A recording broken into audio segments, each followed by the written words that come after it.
Yeah. Here we are. Both sides of the game. What side are you on? This is the podcast.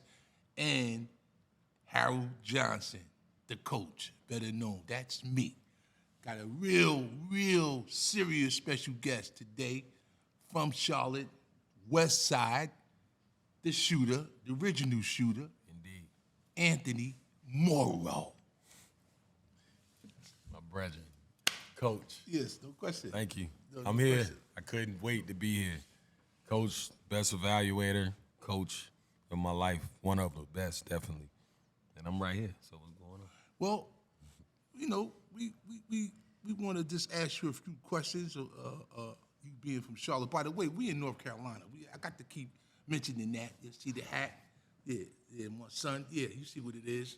Big cord. Yeah. Charlotte's a culture, by the way. Okay? Yeah. By the way, his shoes are crazy. You talking about my shoes? His shoes crazy. He know what he got on his feet. We gonna leave that alone right now. There. Hats is crazy, bro. Yeah. Thank you, man. So we in Mooresville, North Carolina, / Lake Norman. Anybody know about that lake? Beautiful thing, beautiful sight. Thanks. And we got a lot to talk about. Let's the get into it. podcast. So, Mo, let's start with, where did it start for you coming from the west side? How did you get involved in basketball? Man, I started playing organized basketball when I was 4 years old. Wow. My Uncle Roddy, shout out to my Uncle Roddy, super businessman now. Always been a businessman, but he had basketball teams. And shout out to my mother, Angela Morrow. She said, can you please put him on a team? Because he running around here going crazy. He needs something to do, and he loved basketball. So he put me on there when I was 4 years old on a 6-year-old team at Amy James Rec Center, and then West Park in Nations Ford. You played up at 4 years old? Played up, yeah. My cousin, my uncle, yeah, he put me up. And I didn't know what I was doing. I was shooting the wrong basket. I wasn't playing a lot, but I was out there. Yeah. You know what I mean? Yeah. And, that's what he did, man. That's when I started playing at 4 years old, organized under a clock, referees at 4 years old. So that's how it started. Real talk. I know. We when we first met, I spoke to you about the grassroots side of basketball in North Carolina by way of Charlotte. Right. What AAU program did you come up under? At the time, it was only 3 programs. It was the Charlotte Nets, what I played for and started with. Okay. Shout out to Coach Carey, Coach, Great guy. Coach Carey. Great guy. Everybody over there, man. CJ, Coach CJ. Yeah, another one. Maceo, Pearl, all them. But it was the Nets, the Royals, and the Aces. And then it was the Stars. That's like Steph generation. Steph Curry and Seth Curry and all them and all the guys right Malcolm there. and them. Malcolm, Yeah, that's Godfather. the homie. Shout out to Malcolm, by the way. Shout out to Malcolm Sanders, I love you. And Miss Renee Sanders, who runs my financial literacy program. Straight up. And Janae, who's at UMass, was my first person I worked out, my first client. So give me a breakdown of as you started when you started to kind of blossom AAU and how did you get to Charlotte Latin playing for the historical Coach Faulkner? It was Mom. Shout out to Coach Faulkner too. I gotta call you back. I love you. I love you, man. Great guy. Great. No, I was at South Met, and that's what we on West Boulevard. So at the time, the superintendent had us being bust all the way to the South Side. So I went to Beverly. Right. Yeah. My mama and my aunts and uncles went to either West Mecca or West Charlotte. Right. And I wanted to go to West Mecca or West Charlotte. And they was my mom was like, no. And I want you to be at South Mecca for now. But she didn't like CMS school system. So she was like, I'm going to try to get you in Latin. And I ended up getting in. And that was it from there. And then I didn't play a lot my freshman year. My freshman year, I reclassed. So I was in my regular grade, because when I was at South Mech, my 9th grade year, I should have been in the 8th grade. Wow. So That's crazy. And I ain't play. I was on JV. I never got in the game. Are you kidding me? Where's that coach at? Shout out to Ty Baumgartner. Yeah. Straight up. I know he and I don't don't got have no y'all. beef with you. You good. You're a good dude. But He can't have you a didn't job play now. me. Yeah. So he didn't play me. So when I got to Latin, I had to reclass. So I was in my normal grade. Right. So Coach Faulkner was like, look, we about seniority. You know, so I was playing behind a guy named Brian Connelly, who's still my brother today. I love him, and he was really good. But you know, I used to cook them. I was a freshman, and then the next year I grew like 3 or 4 inches, and within like 3 games I had like 3 or 4 offers. UNC Charlotte came, Clemson, everybody. Wow, ACC. that's crazy. Sophomore year, so that's what it was. Well, I could say, may he rest in peace, Howie Garfinkel, how I first stumbled upon you, and it was 9/11. I was sitting in the office with Coach Faulkner, and we were sitting there, and Mr. Garfinkel said, "I want you to go down there and get that kid Anthony Morrow. We got to have him at Pit 4. We got to get him up there. He can really shoot that thing." And He never told me this. right. Well, you know, I'm going to tell you exactly. dope. I was going to tell you because we're sitting there, me and Faulkner, and Faulkner used to have a look, like he'd give you a look. He said, you know, he said, "You're coming in here saying you're Mr. Garfinkel's guy." He said, "Prove it." That sound like him, bro. Yeah, I called Mr. Garfinkel and I put him on the phone with Coach. Now, mind you, it's 9/11. Yeah. So Faulkner goes, you know, a plane ran into a building. They don't know if it's a terrorist attack, you know. So he said, "Well, look, let me," he said, he had a window, and he pulled the window up, shade up, and you were down there on the gun. And he said, look at his stroke. And I'm looking, you hit about 30 in a row. The gun was it wasn't no dribble. You just was catching firemen. Mm-hmm. And he said, "Look, I'm gonna let you go." He closed the shade back. He said, "I'm gonna let you go," because I said, "Man, I gotta go. I don't know what's going on. My family's up in New York." Right. And he said, "Well, you tell Mr. Garfinkel that he'll be there. We'll have him there." And I think at that time he had just coached the McDonald's All-American Yeah. team. My freshman year, yep. Right, he had coached me down. So that's how I came upon seeing you and the greatness of you, and then moving on to college. But Garfinkel was something, man. He just pulled me to the side one day. He said, "Harold, come here." And when we was at Pittsburgh then at camp, I came up to the table. He said, "Anthony Morrow. Do you know him? You know his parents?" I said, "Nah, Garf, but I know his AAU people." You know, he said, "Well, I want him here. I want him here. I want him at Pitt. I want him here." I said, "Okay." He said, "Go talk to Coach Faulkner." I said, "Okay." Now, mind you, the summer was basically get ready to end. It was going into August. Yeah. So you came the following year after 9/11. You came with him. Yeah. So like I said, I always known the stories about you was like, and my son could attest to this. We was like, yo, when you was playing, there wasn't no, it was Morrow and behind him. Who's behind him? I mean, I seen some games at the what was that? The Dale Curry shootout. You put up some big time numbers. Dewhurst, shout out to Charles Dewhurst, my little bro. I love him. He played, and his father may rest in peace as well. God bless him. He was a big inspiration to me getting into film. I spoke to you about that before. He's the one that gave me the idea and just believed in me. And now here I am, 30 years later, that I'm part of a company that's up for an Emmy with the Supreme Team documentary. Shout out to Nas. Shout out to Nas. Shout out to you. Yeah, man. And I Real, appreciate I'm proud you of you, coming man. on. Listen, I've been man. knowing you since I was like a baby. Yeah. You know what it is. And they say, hey, to the viewers out there, he's a quiet guy. He don't do too much talking, right? He just put them numbers up, you know, and a very humble individual, by the way. Chilling. Very humble brother.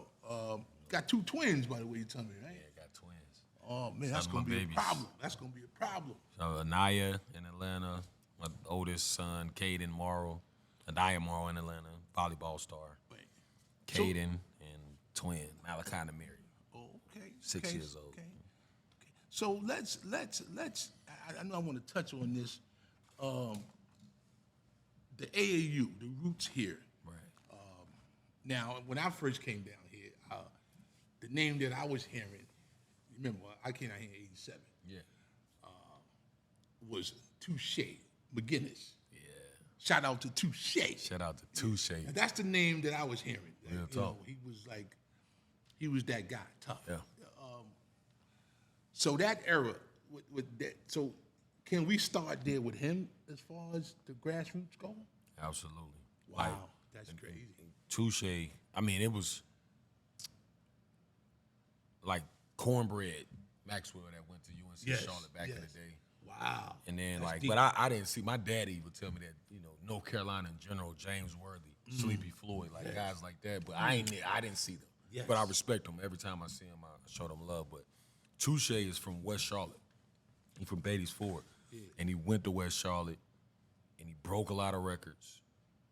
And he was a dog, and then he went to Carolina. He was a dog, and he played in the league for like 13, 14 years and was a dog. And came home, and everybody respects him. He coaching. I'm like, we from West Charlotte, we respect that. You know, there's other guys that went to West Charlotte. Justin Gray. It's other guys I remember too. Justin Gray. Jason Justin Parker. Gray. You know what I'm saying? My brother went to Garinger. D'Amico Crawford. I mean, it's a lot of guys, but Shea was the one that was like the star. Right. Before social Shea. media. Yeah, before social media. Yeah. You know, they called him Jeff McGinnis. I say, that's Shea, bro.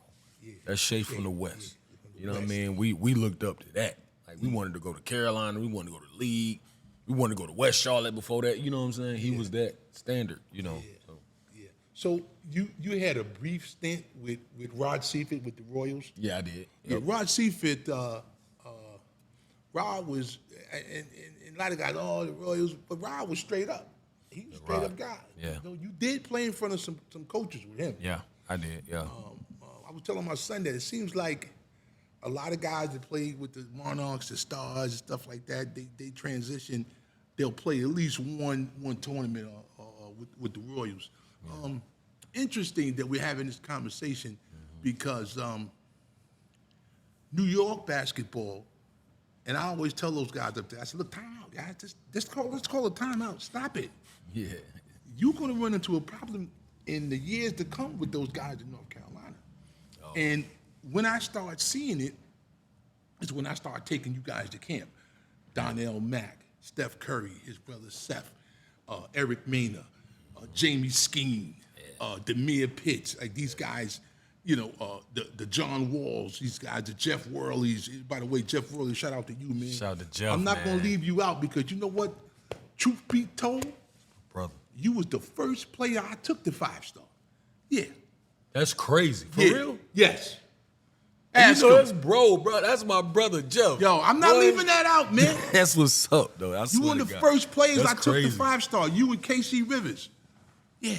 Yeah, shout out to KC, too, my brother. Yeah, KC put the numbers up. Yes, he's still doing it. Wow. This is a great podcast. Yeah, we're getting in there. Hey, like I said, man, we got a lot to talk about. Yeah. This podcast,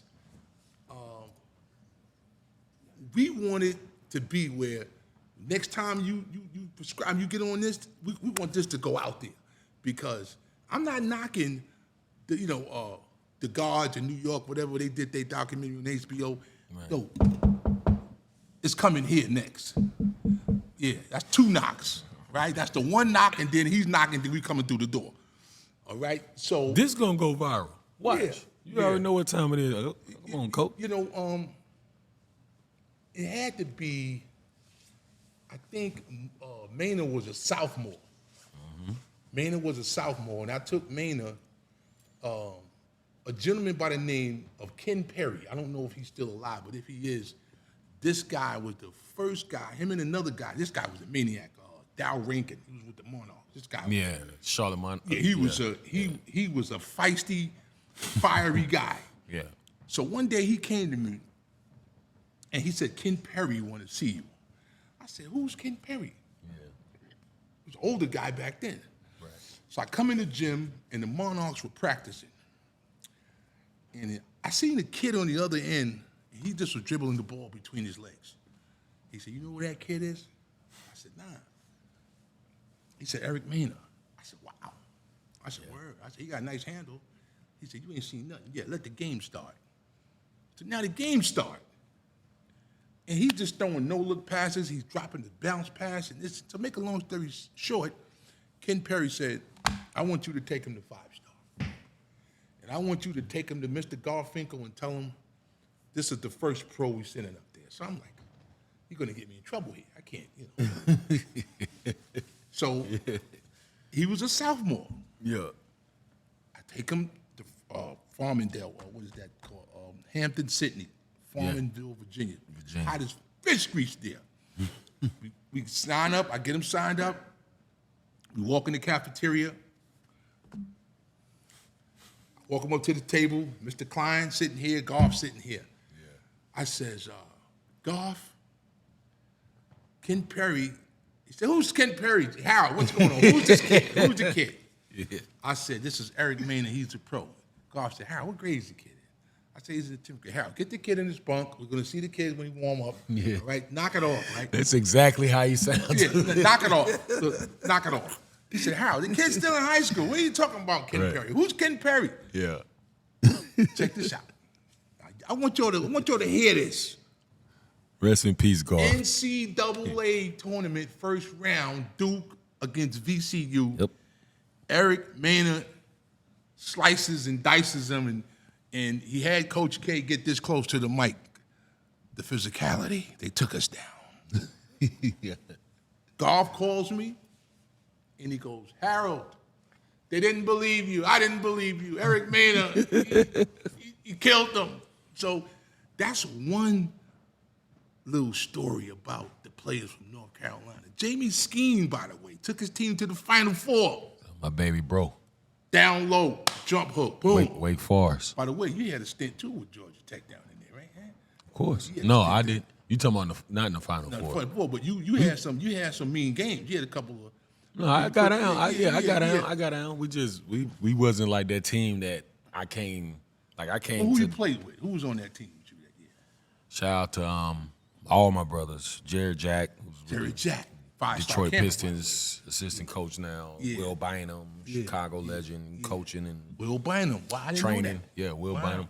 Will Bynum. That's my bro. Yeah. Will, Tony McHenry, B.J. Elder, Ishmael Muhammad, Luke Schencher, Mario West. There's a lot of guys. Like those were the guys that came, but that was after they made that tournament run. I came in the year after that. But those practices, man. Shout out to my brother Lewis Clinch, like all them dudes, man. Like it was Javaris Krentz. It was at Thaddeus Young, who's coming on my radio show in a couple weeks. Me and my brother, Charlotte Legend, his show. I'm close now, but yeah, I played with some guys, man. Them practices used to get ugly. Well, how was the transition into the, from college practice to the NBA break? How was the transition? How did it, when you made that step? How, was it hard? Was it like? Give me a rundown. Well, I came in with the Warriors, so you played with Steph for real? Yeah, I played with Steph. My second year was his rookie year. Wow, I didn't know that. I saw him get his first triple-double. We all came, grabbed him and all that. Like, in my rookie year, I broke records and all that. But then I got a story behind how he got drafted. I ain't gonna lie. Yeah, I want to hear So, no, I mean, like Steven Jackson and Corey Maggette, and those are my vets. Jamal Crawford was there. Oh, I was there for 2 years. I call him getting numbers. Get to it. But, like, those guys was the ones that showed me. But it wasn't that hard to transition. College was way harder to get, prepared for the season than the NBA. Really? Yeah, man, because, waking up 4 or 5 o'clock in the morning and having to go to the track and work out for 2 hours and then only having to do, a few sprints to get ready for the season in the NBA. I said, this ain't nothing. I'm already in shape. It's real talk. So, you got to learn the speed and the pace of the NBA because everybody is great. In college, everybody is not good. You know? So when you get to that level, it's not about we're going to make you be tough and run on the track all night and see if you're going to pass out and go to the hospital. It's more, in the league, it's more all right, make sure he in good enough shape. All right, when the ball drop, we getting to it. Let's see if he can handle what's going on. It's just IQ. It's more IQ based. Wow. You know what I'm saying? So I had to guard Steven Jackson and Corey Maggette and Jamal Crawford every day. True. So I had to That was a figure it tough out. task Yeah, you right know what I'm there. saying? Yes. That you got to come in shape. It's not about we trying to build toughness over here. It's like you already got to be tough to be here.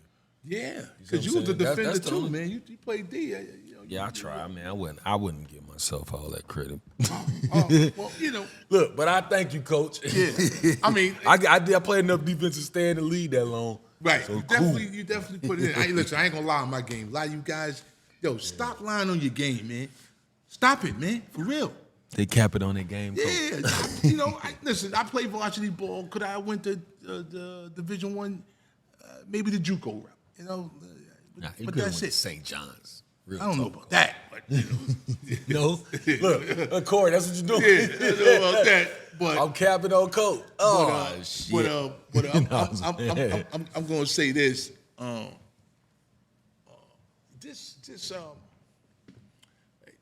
Okay, we definitely got to touch on this. Like, who played a major part in you staying away from the street life? Well, I mean, Wow, yeah, I like that. I like how you go into it. yeah, it was. Was it a village? Yeah, it was that. But I mean, number one, my mom, There you Angela go. Morrow, I'll tell you that. But other than that, who taught me how to shoot a basketball? My cousin Rontrice Morrow. Bam Bam. Named Bam Bam. And of course, like at the time I had my grandmothers, they wasn't playing about me. So between like my mom, my grandmothers, and Bam, they wasn't gonna let that happen. You know what I'm saying? We all on the Morrow side. We all Morrows. We all on the Morrow side. So we all from the same hood, like Right. West Boulevard, like Right. Kings Park Apartments, Boulevard Homes, Little Rock Apartments, Right. Sandhurst, Parker Heights, like we all from there. Right. Revolution in the back, like, so it was never a time where like, if I was doing something wrong or about to do something or I already did something, Right. somebody out of the 10 Community. of my, they gonna come, they coming. I hope the viewers. I hope Yeah, you're it's real talk. getting this because this is real. I asked that question because, like I always tell my son, I don't even want you to go through what I went through. son. Right, yeah. Because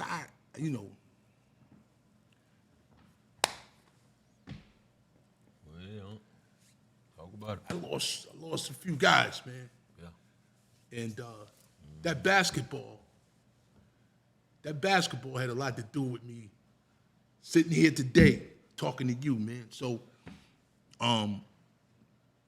that's good to hear that the community had their arms around you because a lot of times brothers don't get that. Athletes don't get that. They just get thrown out to the wolves, man, and get caught up in it. But that's good to hear because I always wondered, like, because you were just like, I was like, this guy's he's disciplined. You know what I mean? When I looked at you, you wasn't in no trouble or nothing. Like you just played ball, went to college. I just looked at that. A lot of work went into that, Coach. Yeah, a lot of work. A lot of people was around, you know what I'm saying? Like, and you come from them projects and them apartments, and you got to still deal with that element. Fights, people hating, like, it's real talk, shootouts, all that kind of shit and stuff. And then it's like, you got that grandma that's over there that's like, get your ass in this house. You got that mama over there, I just got home from work, come over here, get your ass in this house, come do this. You better be home at this time. Right. You know what I'm saying? Hey, but you know what? Tell all your friends come over here. We're gonna have a cookout. Right. You feel me? And that was the thing right there. Like, it was not like I go over there and do what I do with my foundation, AMOCharities.org, AnthonyMorrowCharities.org, because I'm the only person that made it from there. Wow. I'm the only. They tell me that.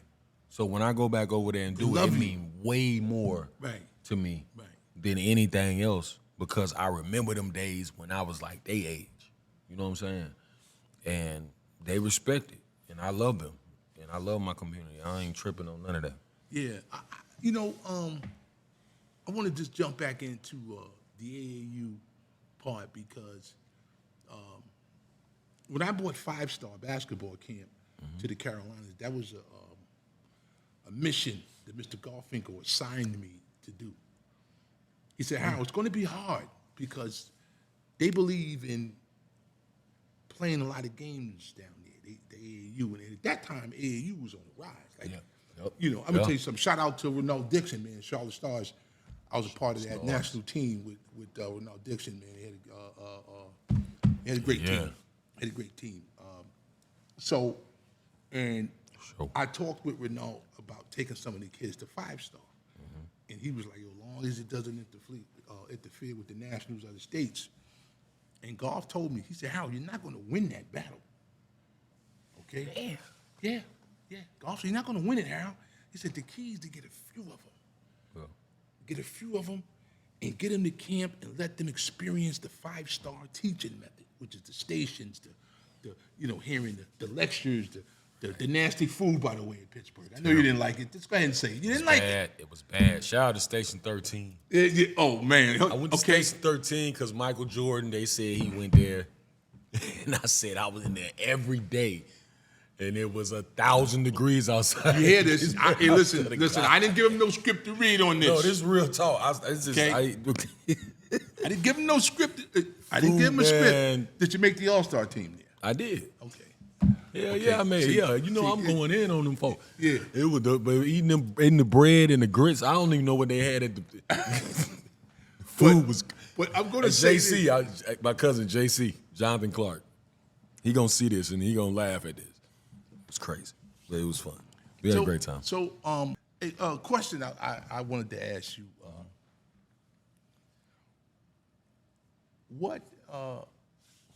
how did you get to Georgia Tech, and what influenced you that you get to make that choice out of some of the schools you had? I'll tell you, like, on some real, I ain't gonna get long-winded, pause on this, but and I talked to my brother today, J.R. Smith. Ooh, that's my dude. That's my bro. He coming on the show. Shout out to J.R. Smith. Shout out to Some Dude Show. Wait till you see me, by the way. Huh? Wait till J.R. Smith see me. I know he took over 5-star. He Yeah. took over the camp, had the kids running crazy. Yeah. But go ahead anyway. He's a great guy. Yeah. So when we were in high school, like the first time I went to Nike camp, like it was the first time I saw like all the top players. Nike camp. And he was number 1 shooting guard. So I was like, all right, if he's number 1, I got to play against him because everybody going to come watch. Right. So I played against him at Nike camp. It was in like St. Louis or something like that. And of course, he had like 30, but I had like 18. Cool. Yeah. Then I was on the map though, because all the scouts was there, NBA scouts, college, everything was there. And I told my coach, Jerry Faulkner, I said, "Coach, my sophomore year now, this fast forward, my sophomore year, I'm averaging like 30 or something. And I start seeing them Carolina blue shirts up there. I said, I'm recruiting. So I said, "Coach, if Carolina coming," he's like, "I didn't want to tell you." I said, "Coach, if they offer it, I'm going. I don't want to go nowhere else. Right now, I'm going." Carolina offer you Carolina, Chapel Hill. I was like, that was it. Matt Doherty gets fired. Roy Williams comes in, and Coach Faulkner is cool with him too. And shout out to Matt Doherty too. Shout out to Roy Williams. And Roy Williams comes in, and he was at Kansas, and JR had committed to Kansas, but we all knew as players growing up in camps, we know he's not going to college. You know what I'm saying? Yeah. Now I'm like, I knew how good he was, but I was like, I could play in the league if he going out of high school. Right. No, I was like, I know he's going out of high school because he's that good. Right. He should have been like a top 5, top 10 pick, in my opinion. But he played so long, and I was like, they was like, all right, well, we have to bring JR, so we don't have any scholarships. You can walk on at Carolina. And I was like, I ain't walking on shit. Look. Listen, hey, bro, real talk. I can cut? Yeah, man, this is real. Look, no, I said, look, we just had Josh Howard on the show the other day, and I told him I wanted to go to Wake after Carolina did that. And they didn't do nothing wrong. It was politics, and then Wake Forest just stopped recruiting me. So, like, Paul Hewitt, shout out to Coach Hewitt, too, and see why everybody that was there we started coming around, like they started recruiting me heavy, coming to watch pickup games, practices, games, everything. And, my mom loved the idea of me being right there in Atlanta. Right. Because it's like the same distance from like NC State, and I ain't gonna get into the NC State shit. Carolina, Wake Forest. She was like, it's still right there. We'll just be in another state. Right. I said, all right, cool. I'm gonna go down there and do what I need to do. And she was like, cool. She trusted everything. My mom went to every visit with me, and she was like, what do you like? I said, I like Georgia Tech. And they had just came on the championship run. Right. Remember that. And Coach Hewitt was, you know, I mean, he still is the guy, but he was that guy. Man, So you know you told niggas in Carolina, I'm not walking on no. I ain't walking on shit. You know who else did that with them? Chris Paul. That's why he ended up at Wake Forest. Wow. People don't really know that. Wow. They tried to get him to walk on because they had Raymond Felton. You know, a quick story. You might not even know. We know this because we from North Carolina and we watched this game. Right. Chris was a freshman. And he had like 30, 10 assists, something crazy. Damn. They was in Carolina too. I knew how good Chris was. I saw him at Prep Star. Right. Remember Charlotte at UNC Charlotte, yes, UNCC? Yes. And he turned up though after that. I saw him when he was younger. I was way younger. Not way young, but I was younger. And I remember, and we always talk about this. They took the ball out, and you know how they got the camera behind the basket? Yeah. And he already had like 28. And this is against Ray Felton. I love you, Ray. I love you. I saw you, man. You was one of the great. I tell people, he was the greatest high school basketball player I've ever seen. Ray Felton. In real life. Yeah. Real talk, bro. He I ain't see now. Bron in real life. Yeah. I saw Chris when before he hit his, his stride. And I remember they played against Carolina at Carolina, Wake Forest. Chris took the inbound pass, and it was a fan saying something to him, and the camera was on him. Right. He got like 26, 28 at this point. He turned around. He can't guard me. He can't fuck with me. Wow. And just bring the ball up the court. He's a freshman. Wow. Ray is an all-American guy. Wow. Like, you know what I mean? Yeah. I say, nah, he a different. See, little stuff like that, you're a different guy. Figure it out. You know what I'm saying? It's interesting about Chris Paul. I think Corey was in the car when I picked him up. I took him to Hampton, Sydney. He's the only guard I ever seen at his height, at 5-star, that we had to bring his trophies and put him in the car. That's how many he won. yeah. He was like, yeah. And Garfinkel said, when he gave him the most outstanding player, the MVP of the camp, he said, this guy is going to be a McDonald's All-American. Mm-hmm. He's not going to play 4 years of college. Mm-hmm. He's going to be a Hall of Famer one day. And the MVP of the 5-star basketball camp goes to Chris Paul. Yeah. And he walked up, and I was looking at him like, because I stayed in the next room next to him. So, he like, as a point guard, I said, where the hell did they get point guard from? Garfinkel said, Harold, there is no point guard. What do? Stand over there and point? he's a freaking lead guard.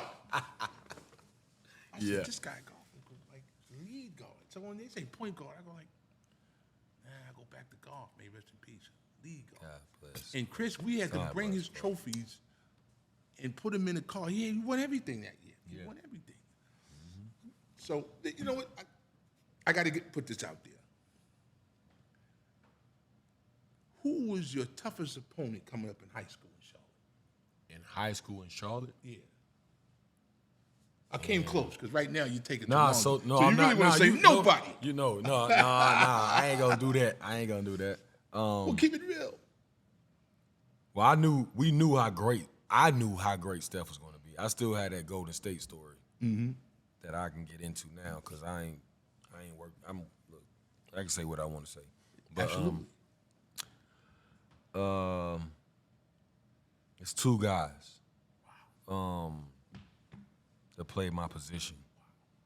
Steph was younger. You know what I'm saying? And we never guarded each other and stuff. Like, I'm talking about guys that I had to guard. You know what I mean? Steph was tough as shit, though, back then. He was tough. He just didn't get the, but I got a story about that with Steph Greenberg. He's going to be mad when he hears it. But anyway, I know what that is. I know that story. He lost his jaw behind that. Yeah, I know. Yeah, he lost his cool on ESPN, all kind of shit. He got mad at me. He said, don't bring it up. Who are you? Yeah, So I yeah. just, Hey. Nah, but Steph was great. He wasn't like, he averaged like 20-something. I'm like, why y'all, like, why is, you know shit. Yeah. But where he is now is where he's supposed to be. He always been like that to me. Yeah. KC Rivers. Wow. KC was tough. Yeah, guard you. Yeah. Damn, he got the finger up like. And he was left-handed. Yeah. And it was hard because I wasn't used to really guarding left-handed dudes, and he was left-handed. Right. So like he could get to his left. You can try to force him right. He still won't get back to that left and get to the cup, mid-range, step back. He had all that. Like he was like not comparing him, but he was like on some James Harden shit in high school. Like it was hard guarding. Wow. That's deep right there. Him? Yeah, nah, he was like that. For real. He's still hooping, man. Shout out to my brother KC. Yeah, he's still getting money. And who's the next one?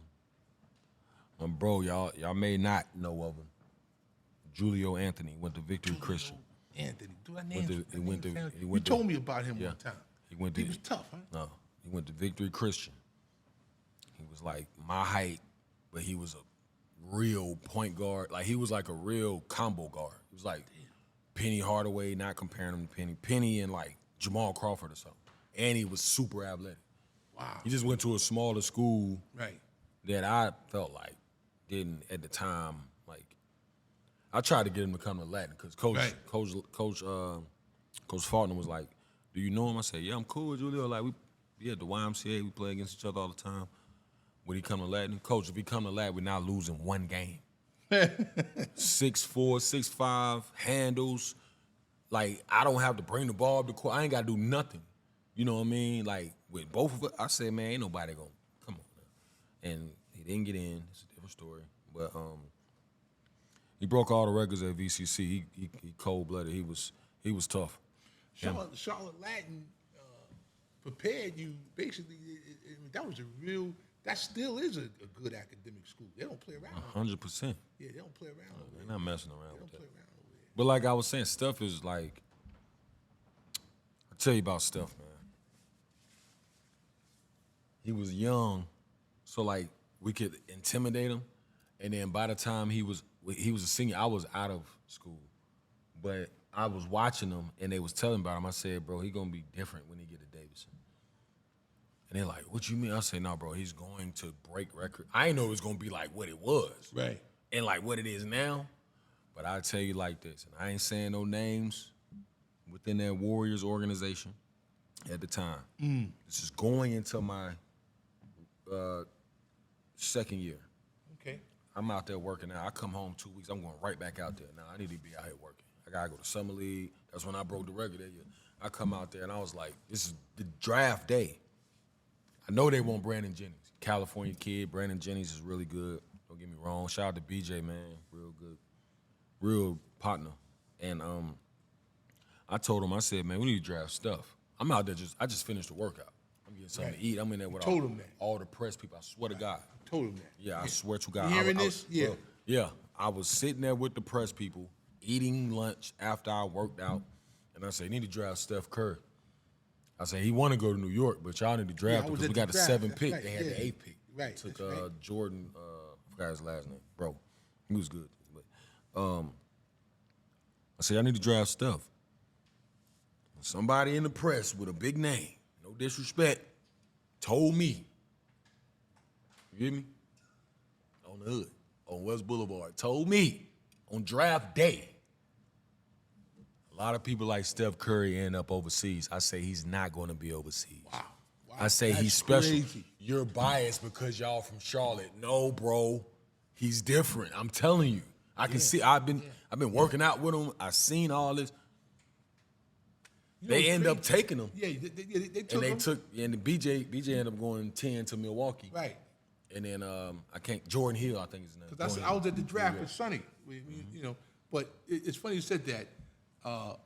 My bad, Steph. You want to go to New York, my bad. Listen, his junior year, and I'm glad you said that because this, you heard it here on both sides of the game podcast. His junior year, his father took him underground. And I was sitting in Pittsburgh with Garth, and he said, Seth Greenberg's not going to have a job. He said he'd set the kid to be a walk-on. Is he out of his mind? That's Dale's son.